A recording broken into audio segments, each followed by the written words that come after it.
Kuwait அரசாங்கத்தால் தற்போது வெளியாகிய மிக முக்கிய தகவல். 2 மில்லியன் குவைத் தினார்.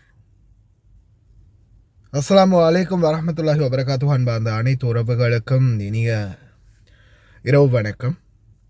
மிக முக்கியமான செய்தி ஒன்று குவைத் அரசால் தற்போது வெளியாகி இருக்குது. அந்த செய்தியையும் பார்க்க போகிறோம். அதற்கு முன்னாடி இன்றைய தினம் இறுதி கிரிகைகள் நடைபெறுது. உங்களுக்கு தெரிஞ்சிருக்கும் ஹெலிகாப்டர் விபத்து இப்போ ரீசெண்டாக நடந்தது. அந்த வீரருக்குரிய இறுதி கிரிகைகள் நடைபெறுது.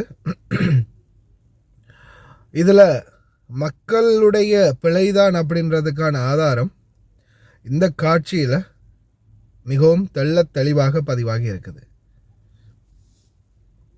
அதிகாரிகள் கையை காட்டுறாங்க. அதிகாரிகள் விலகுங்க, விலகி போங்க அப்படின்னு அங்கே நின்னவங்களுக்கெல்லாம் கையை காட்டியிருக்கிறாங்க. விலகுங்க விலகுங்க விலகி போங்க அப்படின்னு கையை காட்டியிருக்காங்க. ஏன்னா ஹெலிகாப்டருடைய சத்தத்துக்கு அந்த சவுண்டு கேட்காம இருக்கலாம். ஆனால் சரியாக பின்பக்கம் இருந்து வீடியோ எடுத்தவங்களுக்கு இந்த காட்சி பதிவாகி இருக்குது. அதிகாரிகள் விலகி போங்க அப்படின்னு கையை காட்டக்கூடியது. விலகுங்க அப்படின்றது அவங்க செய்கை மூலம் காட்டுறாங்க, அப்படி விலகுங்க விலகுங்கன்னு. ஆனால் அந்த நேரத்தில் மக்கள் யாரும் விலகலை அப்படின்றது உங்களுக்கே தெரியும். வீடியோ எடுத்துகிட்டு பக்கத்துலேயே போயிட்டு நின்னாங்க. அந்த காரு பைக்கெல்லாம் இருந்ததால் தான் இந்த விபத்து நடந்திருக்குது. இந்த இராணுவ வீரருக்கும்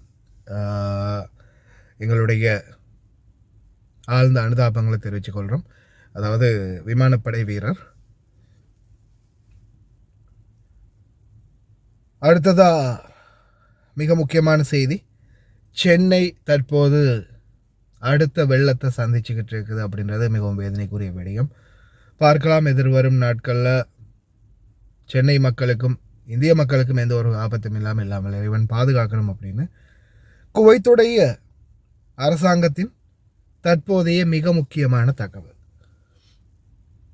என்னடா 2 மில்லியன் குவைத் தினார், அதாவது 20 லட்சம் குவைத் தினார் என்ன நம்மளுக்கு கொடுக்க போகிறாங்களா? அதுதான் இல்லை.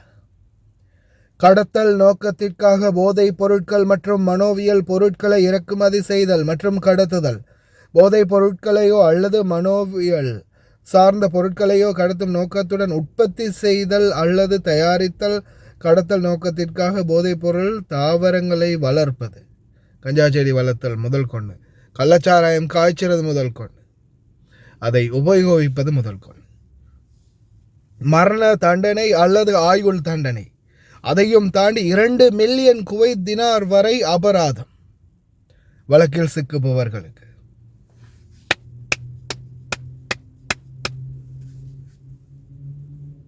குவைத் கவர்மெண்ட்டுக்கு பிக் சல்யூட். இந்த போதை பொருளால் இன்னைக்கும் எத்தனையோ குடும்பங்கள் சீரழிது, எத்தனையோ தொழிலாளர்கள் கெட்டு குட்டிச்சோரா போயிட்டாங்க. நாட்டுக்கு பணம் அனுப்புறதில்லை, குடும்பங்கள் அங்கே சீரழியுது. இன்னைக்கு இந்த நிலைமையிலையும் இப்போ கூட என்கிட்ட மெசேஜ் இருக்குது, ப்ரூஃப் இருக்குது, நான் அதை காட்ட விரும்பலை. இன்னைக்கும் இந்த நாட்டில் வெளிநாடுகளில் இந்த போதைக்கு அடிமையாகினவங்க, கள்ளச்சாராயத்துக்கு அடிமையாகினவங்க, இந்த சூழலில் இப்போ இந்த சிச்சுவேஷன் நாட்டில் எப்படி மோசமான நிலைமை இருக்குது, இந்த சூழலில் கூட குடும்பத்தை பற்றி ஒரு கோல் எடுத்து பேசலை, குடும்பத்துக்கு ஒரு ரூபா கூட அனுப்பலை. இன்றைக்கும் அதே நிலைமையில் அப்படியே தான் இருக்கிறாங்க அப்படின்றது மிகவும் வேதனையான விடயம். நிச்சயமாக இந்த தண்டனை ஒரு பெஸ்டான தண்டனை. இனி வரும் காலமும் இவங்க திருந்தலைன்னா காலம் பூரா ஜெயிலில் கிடந்த சாவுங்க இல்லையா? 20 லட்சம் தினாரை கட்டிட்டு, எப்படி 20 லட்சம் தினார் கட்டிட்டு 2 மில்லியன் தினார்களை கட்டிட்டு வெளியே போங்க இல்லையா? தூக்கு தண்டனைக்கு தயாராக இருங்க. நல்ல தண்டனை தானே மக்களை? அதே போல் சென்னை மக்கள், உங்களுடைய கருத்துக்கள் என்ன? மறக்காமல் கமெண்டில் பதிவு பண்ணுங்கள். இந்தியாவில் தற்போது நடைபெறக்கூடிய சூழல், வெள்ள நிலை எந்த மாதிரி இருக்குன்னு. ஆனால் சோஷியல் மீடியா பக்கம் போக முடியலை. போனாலே கழுவி ஊற்றுறாங்க ஒவ்வொரு பக்கமும்.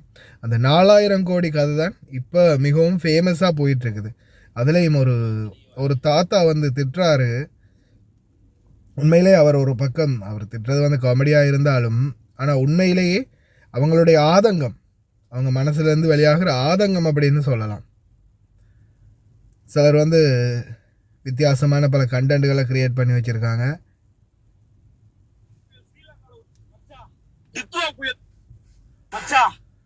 புயல் ஸ்ரீலங்கால ஒரு காட்டு காட்டிட்டு நேரா சென்னை நோக்கி வருதுடா. படகை எடுங்கடா, ஊர் பக்கம் போலாம். சென்னை முழுக போகுது மச்சான். அந்த 4000 கோடி என்னாச்சு? 4000 கோடி விக்கிட்டு போச்சு.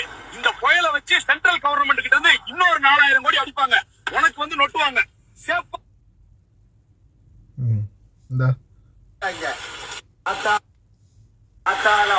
ரோடு போட்டாங்க உண்டாமாவனுங்க.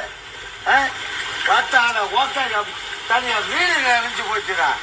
கட்சிக்காரங்க பூடுக்காரங்க அப்படியே போட்டா சின்ன அப்படியே கவுன்சிலர பூலா உண்டாமாய அப்படியே பிடிச்சி போடுறா. என்னங்க பள்ளமாயிட்டு போயிட்டாடா. ஐயோச்சா பையன்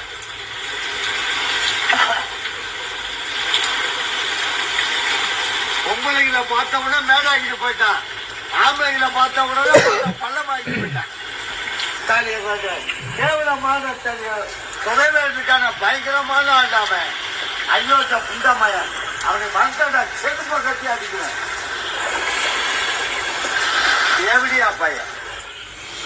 அரசியல்வாதிகளை இந்த மாதிரி திட்டுறது உண்மையிலேயே மக்கள் அந்த உணர்ச்சி பூர்வமாக உண்மைக்குமே அவங்க வரும்போது இந்த மாதிரி திட்டினீங்கன்னா திருந்துவாங்க. ஊழல்வாதிகளை கண்ட இடத்துல திட்டுங்க, திட்டி மக்கள் எல்லாரும் சேர்ந்து அவங்கள ஒதுக்குங்க, அப்போயாவது திருந்துவாங்க. இப்போ இப்படி சொல்லிட்டு அதுக்கப்புறமா அவங்க அரிசி பருப்பு சீனியோட வரும்போது ஆளாத்தி சீராத்தி எடுத்து வச்சு கையெடுத்து கும்பிட்டிங்கன்னா மறுபடியும் அதே திருட்ட தான் செய்வாங்க. எங்க ஊருக்கு வாங்க. தமிழ்நாட்டுல நம்பர் 1 ஐலாண்டுங்க. தரமா இருக்கும். தண்ணிக்குள்ள குளிக்கும் பொழுது சிலப்பி மீனும் உரைச்சிட்டு போகுது, விரால் மீனும் உள்ள துடைக்கல போகுது. கட்லாக்கு அப்படியே கண்டமானத்தை உரைச்சி போகும்போது அவ்வளவு சுகமா இருக்குங்க. கட்டரும்பு கிடைச்ச மாதிரி இருக்கு. தண்ணிய பாத்துருக்கீங்களா? எங்க தண்ணிய பாருங்க. எங்க சர்பத்து மாதிரி இருக்குங்க. எங்க சர்பத்து மாதிரி இருக்கு. உதயநிதி ஸ்டாலின் மூஞ்சி வச்சு எடுத்திருக்காங்க. அதே மாதிரி இன்னொரு வீடியோ ஒன்று வெளியிட்டிருக்கிறாங்க. அதை நான் டவுன்லோட் பண்ணியே போடுறேன். இதுக்கு பருத்தி மூட்டை கடவுன்லேயே இருந்திருக்கலாமே அப்படின்ற மாதிரி ஒரு டாபிக்கோட ஒரு வீடியோ ஒன்று போட்டிருக்காங்க. நான் வீடியோ போடுறேன், நீங்களே பாருங்கள். உண்மைக்குமே சில நேரங்களில் சிலர் செய்யக்கூடிய வேலை, தண்ணி ஒரு பக்கம் இழுத்து இன்னொரு பக்கம் விடுறாங்க. அந்த தண்ணியை இழுக்கிறதுக்கு இன்னொரு மிஷினை கொண்டு வந்து இன்னொரு பக்கம் இதை சும்மா விட்டுருந்தாலே அந்த தண்ணி எங்கேயாவது ஒரு இடத்துல ஓடியுமே. அதான் ஏதாவது ஒரு பழியில் அது போய் சேரும். சும்மா மெஷினை போட்டு 2 ஆளுங்களை போட்டு சில நேரங்களில் செய்யக்கூடிய செயல்பாடுகள் விட்டாலே அது தானாக முடிய போகிற பிரச்சனைக்கு இவங்களா ஊதி பெருசாக்கிடுவாங்க. அதிகாரம் மட்டும் சொல்லி வேலை இல்லை. இன்ஷா அல்லாஹ் இலங்கையும் சரி இந்தியாவும் சரி எல்லா நாடுகள்லையும் சரி எந்த ஒரு ஆபத்தும் இல்லாமல் இறைவன் பாதுகாக்கட்டும். முடிந்த வரைக்கும் ப்ரே பண்ணுங்க, கவனமாக இருங்க. மக்களே பார்த்துக்கோங்க சரிங்களா. இங்கே வந்து எடுத்து இந்த பக்கம் வந்து இல்லை அதை நம்ம அங்கே காட்டணும். சரியா இரு. இங்கே வந்து பாதி தண்ணி வந்து இதுலயே போயிடுது வெளியில. எங்க இருப்பாரு அவரு இங்கேயே வந்து ஆல்ரெடி போயிடுது பாதி. இது தண்ணி போயிடுது. ஃபுல்லா தண்ணியே வெளியில போன தானே சொல்றாங்க. அதுக்கு தானே வெளியில உள்ள இருந்து எடுக்கிறது. இங்க பாருங்க ஃபுல்லா பாருங்க. அவரும் வந்து போன் நோண்டி உட்காந்துக்கிறாரு. புடி ப்ரோ இதா அது எப்படி என்னானே தெரியல எனக்கு. அவர் போன் நோண்டி உட்காந்துக்கிறாரு. அது இப்ப அதை எடுத்தா அவர் வந்து மறைக்கிறாரு. அதை நம்ம அப்புறம் பாத்துக்கலாம் வாங்க. அது எங்க போகுது பாருங்க. ஃபுல்லா பாருங்க தண்ணி எங்க போகுதுன்ட்டு. வெளியில போயிட்டுல திருப்பி இங்கேதான் போகுது. இங்கேயே போயிட்டுல அது ஃபுல்லா பறக்குதா பாருங்களேன். பறவுதான்ட்டு இங்க பாருங்க. அந்த இதையும் காட்டுறேன். அங்க போய் சேர அந்த இறங்குற இடத்தையும் நான் காட்டுறேன் பாருங்க. இங்க பாருங்க அது இன்னொரு டிராக்டர். இங்க பாருங்க இன்னொரு டிராக்டர். ஆனா அந்த தண்ணி எங்க போகுதுன்னு தெரியல. இங்க தண்ணியா தான் இருக்கு. அதான் ஆனா எங்க போகுதுன்னு தெரியவே இல்லை இப்ப வரைக்கும். ஆனா தண்ணி கம்மியான பாடே இல்லை. ஊரா வந்து விட்டாரு. ஓகே இந்த ட்ரெயின் இதில் விட்டாரு. ஆனால் ட்ரெயின் ரொம்ப ஜாஸ்தியாக இருக்கு. அது ஊற்றி இருக்காங்க.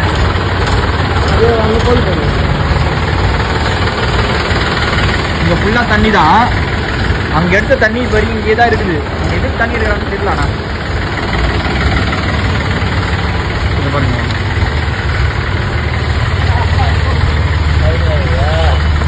அங்கே விடுறாங்க வெளியில பாருங்க நிக்குது. அது எப்படி போகுதுன்னு தெரியல எனக்கு. ஆனா